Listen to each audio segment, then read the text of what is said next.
80 के दशक में जब उग्रवाद और आतंकवाद जो है उसने पंजाब को जकड़ सा लिया था और तबाही मची थी, तब गुरुद्वारे भी इनके चुंगल में आ गए थे। क्या वो खतरा अब फिर मंडरा रहा है पंजाब में? देखो, मैं आपको बात बताना चाहता हूँ, शायद आपके साथ पहले कभी किसी ने साझा ना की हो, शायद आप उसको रिलीज़ करेंगे या नहीं करेंगे मेरे को मालूम नहीं है। मैं चाहूँगा कि ज़रूर करें, क्योंकि किसी का भी विचार हो वो देना चाहिए। आप उसको उग्रवाद का नाम दे रहे हो, ऐसी उग्रवाद वाली बात यहाँ कोई नहीं है। उनमें सबसे बड़ा सेंटर पॉइंट आप संत जरनैल सिंह भिंडरांवाले को मानते हो कि उन्होंने एक उग्रवाद का नाम दिया, लेकिन बेसिकली वो उग्रवाद नहीं था, वो पंजाब के मसले की बात थी, वहाँ से काम शुरू हुआ था। मैं सबूत कर सकता हूँ कि आज तक भिंडरांवाले ने किसी हिंदू या किसी धर्म के खिलाफ कोई बात नहीं कही। वो क्या था कि सिखों में एक ऐसे आगू थे जो कहते थे वही करते थे। अब वहाँ कांग्रेस थी, तब यहाँ पर दरबारा सिंह थे और ज्ञानी जैल सिंह थे। इनकी आपस में लड़ाई थी। अकाली दल को डाउन करने के लिए उन्होंने संत जरनैल सिंह खालसा भिंडरांवाले को अनडेट कर दिया, लेकिन वो धर्म के प्रचारक थे। तो मैं आपको बता दूं कि ये किसी धर्म के खिलाफ लड़ाई नहीं थी। यहाँ के कुछ प्रेस मीडिया ने उनको एक धर्म के खिलाफ बना दी, और उसका फायदा क्या हुआ मैं ये बता दूं कि इंदिरा गांधी जी एमरजेंसी में फ्लॉप हो गई। उनकी जो राजसी धरातल थी वो खत्म हो गई। उनके पीछे जो एमरजेंसी की लड़ाई लड़ी गई उसमें सबसे बड़ा रोल अकाली दल का था। इंदिरा ने अकाली दल को बोला कि आप चाहो पूरी मांगे भी आपको दूंगी, आप पूरा उम्र राज करोगे, लेकिन आप आंदोलन से बाहर हो जाओ।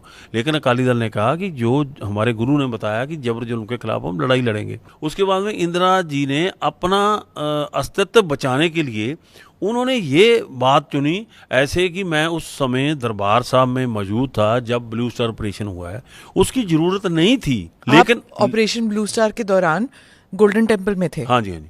तो आप भिंडरांवाले के साथ थे उस वक्त? हाँ जी, मैं उनका समर्थक था। आप क्या उनके साथ खड़े थे वहाँ हथियार उठा के? नहीं, हथियार चलो नहीं भी उठाया होगा, लेकिन मैं उनकी आइडियोलॉजी था क्योंकि सिखों के साथ वितकरा जब से संताली हुई है तब से हो रहा है। आप कह रहे हैं कि भिंडरांवाले ना उग्रवाद थे ना वो आतंकवाद थे, दोनों नहीं थे, वो सिर्फ रिलीजियस। भिंडरांवाला ने कभी भी, आज जितनी देर जिंदगी में जिए हो, 1984 जून 6 जून तक कभी भी खालिस्तान की बात नहीं की। एक बात निकाल कर दिखा दो मेरे को, उन्होंने बोला कि मैं खालिस्तान मांगता हूँ, नहीं, वो नहीं किया उन्होंने। ये सही बात है, क्योंकि इनको प्रचारा गया, इनको लोगों में बदनाम किया गया कि सिख फेस था। बबर खालसा हो या जो भी संगठन थे, सभी भिंडरांवाले की तस्वीर लगा के फिर खालिस्तान की मांग कर रहे थे। नहीं, अब कर रहे हैं ना जी, 1984 के बाद में कर रहे हैं जी। नहीं, पहले नहीं हुआ। 84 80 के दशक में, पूरे के पूरे 80 के दशक में। मैं मानता हूं, लेकिन मैं उसका सामने बैठा सबूत हूं कि भिंडरांवाला जी ने आज तक खालिस्तान की बात नहीं की,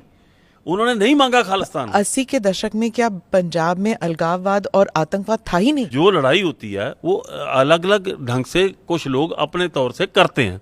कोई लोग डेमोक्रेटिकली धरना देता है, कोई उसको भूख हड़ताल करता है, कोई नारेबाजी करता है, और उससे आगे कुछ ऑर्गेनाइजेशन अपने हक के लिए लड़ाई हथियारबंद भी करती है। ये तो चलता है। मैं गोली चलाने या किसी को मारना या को बम ब्लास्ट करने के सहमत में नहीं हूँ, उसमें शामिल नहीं हूँ, लेकिन वो लोग ऐसे करने की हद तक क्यों पहुंचे, इस बात को कोई नहीं समझा गया। लेकिन सिखों के साथ जुल्म किया गया। अमृतपाल जब वो पाया गया तो गुरुद्वारे में पाया गया और सामने भिंडरांवाले की तस्वीर थी। मैं उसका फॉलोअर भी नहीं हूँ, उसका शुभ चिंतक भी नहीं हूँ, लेकिन जो काम श्रोमणी कमेटी करती थी उसने वो किया, हमने उसका सपोर्ट किया। पुलिस ने उसको पकड़ने का नाटक, बहुत बड़ा नाटक किया। जब वो घर से निकला वहाँ से पकड़ सकते थे, जहाँ आप उसको पकड़ रहे हो उसके पीछे गाड़ी भगा रहे हो, उसके बाद कितना आडंबर कर रहे हो, और उसके बाद वो अकेला छूट जाता है, बाकी सभी पकड़े जाते हैं। ये सभी एक नाटक था कि इस पंजाब को और खास तौर से सिखों को बदनाम करने के लिए। किसने किया ये सरकार ने किया। आम आदमी भी है इसमें, सेंटर की एजेंसीज भी हैं। अच्छा। दोनों ही हैं। हम तो मानते ही नहीं है कि 80,000 पुलिसमैन था वहां जहां पर, तो वो अकेला चला गया, बाकी सब पकड़े गए। बाद में उसकी फोटो यहाँ आएगी, वहाँ 80,000 छोड़िए, लाखों की तादाद में जब सेंट्रल फोर्सेस पंजाब में थे तो भिंडरांवाले को नहीं पकड़ पाए, तो 80,000 क्या चीज है? नहीं, वो तो जो कुछ हुआ आपने देखा ही है ना, वो पकड़ा ही है ना आखिरकार उन्होंने। चलो, उन्होंने उनको शहीद कर दिया, मैं शहीद बोलता हूँ, कोई उनको मारते हैं, कोई उनको कत्ल मानते हैं, बात अलग अलग है, अपना अपना कंसेप्ट है। ये हर बंदे का अपना विचार होता हूँ। अब मैं बता रहा हूँ कि ये क्या हुआ नहीं सर, मेरा विचार अगर जो भी हो, आप एसजीपीसी में बैठे हैं, अगर आप उसको शहीद कहते हैं तो आपके नहीं, भिंडरावाले। वजन बहुत है आपके कहने में। वाले को अकाल तख्त साहब से जो हमारी सुप्रीम है बॉडी है, उनको सिखों के शहीद के तौर पे माना जाता है। हम इसलिए अकाल तख्त साहब का जो हुक्म है उसको मैं मानूं। देखो ऐसा है कि भगत सिंह जी अंग्रेज के लिए आतंकवादी थे और देश के लिए देशभक्त थे। ये अलग अलग नजरिया किसी भी वो आदमी के विदेशी सरकार है। नहीं, यहाँ पे नहीं, वो ब्रिटिश जो भी कहें, वो तो आज मैं बात थोड़ी कड़वी कहूंगा, शायद आपको ना चंगी लगे जी, कि मैं उनको अच्छा नहीं बोलता, लेकिन हमारे देशी जो सरकार है ये शायद कभी कभी उनसे भी ज्यादा जुल्म कर देती है।